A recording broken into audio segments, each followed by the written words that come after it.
ఇద్దరి మనసు ఒకటే. గోపాలాపురం అనే చిన్న గ్రామంలో నరసయ్య, మల్లయ్య అనే అన్నదమ్ములు ఉండేవారు. చిన్ననాటినుంచి ఇద్దరూ కలిసి పెరిగారు. తల్లిదండ్రులు చెప్పిన మాటే వారి జీవన విధానం. ఒకరంటే ఒకరికి చాలా అనురాగం. పెళ్ళిళ్ళయ్యాక ఇద్దరూ వేర్వేరు ఇళ్ళు కట్టుకున్నారు.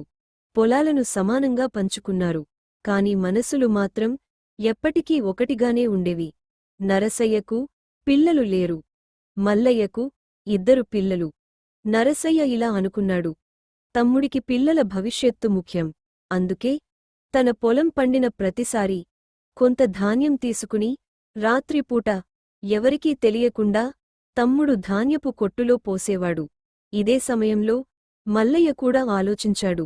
అన్నయ్య ఒంటరిగా ఉంటాడు. రేపు అవసరం పడితే కష్టం అని భావించి తన ధాన్యంలో కొంత అన్నయ్య కొట్టులో పోసేవాడు.